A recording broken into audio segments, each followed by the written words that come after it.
Nouvelle session d'information sur la télévision Labari. Mesdames, Messieurs, bonsoir. Nous sommes samedi 18 novembre 2017. Bienvenue à toutes et à tous.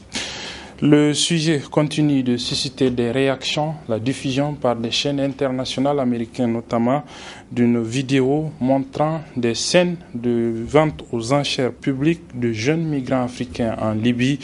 Le gouvernement nigérien, à travers un communiqué du ministère en charge des Affaires étrangères, a condamné cela et demandé aux autorités libyennes de tout mettre en œuvre pour mettre fin à ces pratiques dans notre âge. Hier, sur la télévision Labari, vous avez suivi la réaction de l'association anti-esclavagiste du Niger, l'association Timidria. Aujourd'hui, nous vous proposons à travers un résumé la réaction de l'ONG Jeunesse, Enfance et Migration, JIMED. C'est dans ce résumé donc signé Ibrahim Abdou et Ismaël Moumouni.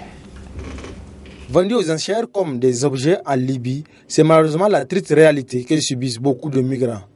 Ces hommes de couleur sont par la suite réduits à l'esclavage, une pratique pourtant interdite. Cette pratique inhumaine est déplorée par l'ONG Jeunesse, Enfance, Migration et Développement, JIMED. Les groupes milices qui contrôlent des portions des territoires en Libye s'adonnent à n'importe quelle pratique. Et vous avez suivi avec nous cette information avec vidéo à l'appui sur les procédures même de vente avec j'achète celui-là à 500 dinars, j'achète celui-là à 600 dinars. Cette situation est inhumaine et dégradante vis-à-vis de la personne humaine et on a dénoncé, c'est une grave violation. On a interpellé les porteurs d'obligations en matière de droits humains. C'est que l'Union européenne dans ce pays collabore avec ces groupes souvent pour qu'ils bloquent les migrants. Et à cet effet, ils peuvent faire ce qu'ils veulent avec les migrants sous le regard impuissant bien sûr des pays dont ces personnes sont ressortissantes. Donc c'est une situation qu'il faille combattre à plus d'un titre. Il faudrait que l'Union africaine s'implique également. Vous avez déjà vu que le Haut Commissariat des Nations Unies aux droits de l'homme a dénoncé une politique inhumaine sur la migration en Libye qui est menée par l'Union européenne et qui bafoue les droits humains. Ces images humiliantes des migrants et la résistance de la mauvaise gestion des dirigeants de leur pays d'origine. Et ces pays d'origine doivent aussi améliorer leur gouvernance, améliorer leur politique de développement, parce que ce sont aussi les mots qui sont à la base de ces départs souvent incontrôlés et qui fait que malheureusement beaucoup de jeunes préfèrent même être dans cette situation que de rester dans leur pays d'origine. Ce qui devrait être une honte pour les gouvernants de ces pays. Quand un jeune de quelque pays que ce soit quitte pour aller vivre une situation d'esclavage, une situation d'exploitation en Libye, et qu'on l'interroge et qu'il dise qu'il préfère être dans cette situation que de rester dans son pays où il n'a aucune perspective, ça doit interpeller les gouvernants de nos pays. Ça doit être même une honte que votre citoyen préfère au lieu de rester dans votre pays parce que vous ne pouvez pas, ça démontre votre incapacité à lui offrir des perspectives, à offrir des perspectives à la jeunesse et qu'il préfère être dans une situation inhumaine.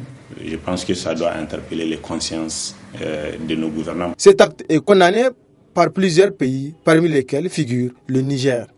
Car cela ne tienne, les populations demandent à leurs dirigeants des actions concrètes et non des simples mots, car c'est la vie des milliers de migrants qui est menacée sur le territoire libyen. Justement, celle de la mobilité est au centre d'une rencontre des jeunes africains ici à Niamey. C'est le Forum national de la jeunesse, c'est le Forum national des jeunes. C'est une activité qu'organise l'association Alternative Espace Citoyen depuis 4 années déjà. La 4e édition s'est donc ouverte hier et porte sur le thème de la mobilité. La rencontre regroupe des jeunes Nigériens, mais aussi d'autres venus de plusieurs pays du continent africain. Le résumé de l'ouverture de ce forum avec nos reporters Salou Domi et Abdel Razak Hamidou. C'est sur le thème « La mobilité humaine est un droit » que se tient cette 4e édition du Forum national des jeunes. Un thème qui est d'actualité. Le Forum national des jeunes qui aborde différentes thématiques, qui essaye de faire prendre conscience aux gens et aux jeunes sur les questions liées à la politique, à l'économie et à bien d'autres aspects, avec la mission de faire des jeunes des citoyens actifs, des défenseurs du droit, des gens qui vont œuvrer, n'est-ce pas, pour que le futur de notre continent tout entier soit meilleur. Le problème de la migration, c'est un problème très sérieux. Il y a quelques jours encore, on nous montrait des images de jeunes d'Afrique de l'Ouest qu'on tente de vendre comme du bétail. C'est une image certainement que certains d'entre vous ont vue. Si vous n'avez pas vu, vous avez entendu parler. Mais certainement que beaucoup d'entre vous ont été choqués de voir ces images-là. Mais les pratiques esclavagistes sur les migrants avaient cours depuis très longtemps. Pas seulement en Libye, mais dans beaucoup d'endroits. Cette 4e édition bénéficie également du haut patronage du président de la Commission nationale des droits humains. La question de la mobilité est à l'évidence un thème d'actualité, un thème qui rappelle à chacun et à chacune, lorsqu'il décide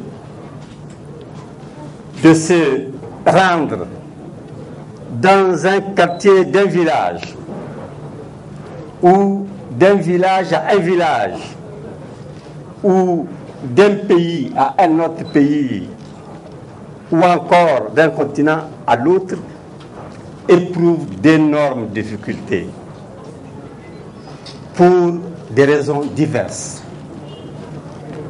Contraintes, soi-disant sécuritaires, raisons non dites de type économique, surtout par les pays du Nord qui de plus en plus ferment leurs frontières à l'entrée donc des populations non européennes. La protection des droits des migrants, une réponse aux défis sécuritaires. Le Forum national des jeunes, acte 4, c'est du 17 au 19 novembre 2017 à l'espace France Fanon. Journée parlementaire d'information ce matin à l'Assemblée nationale à l'occasion des travaux de la 2e session ordinaire au titre de cette année 2017. Cette journée parlementaire a porté sur la thématique de la renaissance culturelle, le concept de cette renaissance culturelle notamment diagnostic et feuille de route. Le ministre en charge de ce volet de la renaissance culturelle, Assoumana Malamissa, est donc allé expliquer ce concept, mais aussi faire le diagnostic et la feuille de route pour le Niger devant les parlementaires. C'était en présence de nos reporters Chebou Guisso et Adamou Soumana. La renaissance culturelle, un programme si cher aux autorités de la 7e République jusqu'à lui consacrer un département ministériel, était au centre des échanges par la présente séance plénière à la représentation nationale. Une plénière qui se veut une journée parlementaire sur la moralisation sociale appréciée à sa juste valeur par les élus nationaux. C'est dans le comportement qu'il faut d'abord construire le développement. Et c'est cela l'intention de Monsieur le ministre de la Renaissance culturelle. Seulement, comment procéder? Ils ont élaboré un document qui a beaucoup d'ambition, qu'ils sont en train de finaliser parce qu'ils ne l'ont pas encore, ils n'ont pas mis la dernière main là-dessus. Nous sommes là en train de le visiter pour peut-être apporter notre contribution. À l'honorable député de renchérir que cette modernisation sociale ne peut être une réalité au Niger qu'avec des mesures fortes. Ma conviction est que, quelle que soit la volonté de changer le comportement des Nigériens, on ne le fera peut-être qu'en rédigeant, des lois qui encouragent non seulement le bon comportement, mais qui sachent aussi sanctionner les comportements indécents, les indélicatesses, je veux dire. Il faut savoir appliquer les sanctions quand cela arrive. Tout simplement, la loi doit s'appliquer. Bien sûr qu'il faut prévoir des encouragements, des prix, ainsi de suite, de bons comportements, tout ce que vous voulez. Donc pour encourager le civisme. Mais de l'autre côté, il faut savoir appliquer les sanctions lorsqu'elles existent. Et quand elles n'existent pas, il faut les prévoir et les appliquer. Mais La dernière chose peut-être que je vais vous dire, c'est que le bon comportement, c'est d'abord une affaire d'éducation. Quoi qu'il en soit, force est de constater que la question de la renaissance culturelle et la modernisation sociale n'a visiblement pas acquis l'adhésion de l'ensemble des élus nationaux qui, pour la plupart, ont préféré briller par leur absence à cette séance. Le collectif des syndicats du secteur de la jeunesse, des sports et de la culture est sorti de nouveau ce matin face aux médias pour dénoncer la situation dans laquelle se trouve le département ministériel en charge de la jeunesse et des sports, dû, selon ce collectif de syndicats, à la gestion du ministre en charge de ce portefeuille. Ils ont rendu public une déclaration pour dénoncer cet état de fait et encore une fois rappeler leur exigence de voir la démission du ministre Kassoumaman Mokhtar. Le résumé de la déclaration avec nos reporters Sadou Doumi et Asmaou Seydou. La non-satisfaction de leurs doléances, mais aussi dénoncer le comportement du ministre de la Jeunesse et des Sports, c'est l'objectif visé à travers cette déclaration du collectif des syndicats de l'éducation, de la jeunesse, des sports et de la culture. Condamne avec la dernière énergie le comportement éhonté et ridicule du ministre Kassou Mokhtar, qui, au lieu d'apporter des réponses aux problèmes posés, se cache derrière des considérations de bas étage comme les référents identitaires. S'indigne et attire l'attention devant la déstructuration du ministère de la Jeunesse et des Sports, savamment orchestrée par le ministre Kassou Mokhtar. Lui poser la question de lui et des membres du collectif qui voient notamment l'opposition et qui a pris de l'argent avec elle. L'informe que les membres du collectif n'ont jamais eu recours à des raccourcis ou des faveurs de quelque nature que ce soit, car nous comptons sur nos compétences et nos capacités. Insiste à nouveau sur l'annulation de toutes les affectations et nominations qui ne répondent pas au profil post-emploi et l'abrogation du décret portant nomination du directeur général de l'Institut national de la jeunesse, des sports et de la culture. Face à cette situation, le collectif de la jeunesse et du sport s'insurge. Dénonce par ailleurs le grand complot ourdi contre la fénulite qui a abouti au retrait abusif de la délégation du pouvoir afin de faire main basse sur toutes les ressources financières mobilisées pour le sabre national. 7. Demande au gouvernement de ne pas confier l'organisation du sabre national au ministre Kassou Mokhtar et son club qu'il trimballe partout où il est nommé, de la ville de Maradi au ministère de la Jeunesse et des Sports en passant par l'urbanisme. Cela afin d'éviter à notre sport roi de tomber dans la déchéance, car pour nous, la lutte traditionnelle est censée unir les acteurs et au-delà les Nigériens, et non les diviser. 8. Demande au président de la République, chef de l'État, chef de l'administration et au Premier ministre de bien vouloir retirer leur confiance au ministre de la Jeunesse et des Sports, non seulement parce qu'il affirme pompeusement qu'il lui aurait donné carte blanche pour narguer les travailleurs, mais aussi et surtout parce qu'il sabote de manière délibérée l'action gouvernementale et qui fait de la malgouvernance son sport favori. Cette déclaration, initialement prévue à l'INGS, a été interdite par le responsable de l'école qui a envoyé la CASO, raison pour laquelle le collectif s'est rendu au ministère de la Jeunesse et des Sports pour rendre publique cette déclaration. Sachez enfin que l'Observatoire nigérien indépendant des médias pour l'éthique et la déontologie, l'ONIMED, le tribunal des pairs des journalistes, l'organe donc d'autorégulation, a désormais un nouveau bureau depuis cet après-midi. Le bureau sortant est en effet en fin de mandat et il a été organisé pour procéder au renouvellement de celui-ci à une assemblée générale dans les locaux de la maison de la presse. Le résumé de la journée élective au niveau de l'ONIMED avec nos reporters Soumaïla Abdoulaye et Nafissa Yahaya. La présente Assemblée générale consacre l'élection du nouveau président de l'Observatoire nigérien indépendant pour l'éthique et la déontologie ONIMED. Cette Assemblée a pour objectif de renouveler le comité de la dite structure. Après 3 ans au service des médias nigériens, le bureau de l'ONIMED est au terme de son mandat. Mission dont les journalistes lui ont confié. En effet, dès au départ, la mise en place de l'ONIMED répond à un besoin d'autorégulation dans le domaine des médias.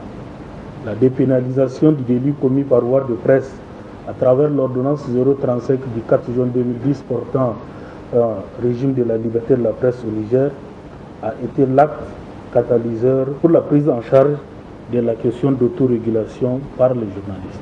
Au cours de cette Assemblée générale, nous suivrons les présentations du bilan de l'équipe sortante.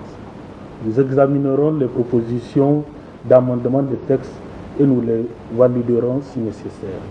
Enfin, nous procéderons à l'ouverture du processus de mise en place de la nouvelle équipe qui conduira les 3 prochaines années les activités de l'ONIMED. Assemblée au sortir de laquelle le candidat Maman Djaharou a été élu avec 36 voix sur 37 au poste de président.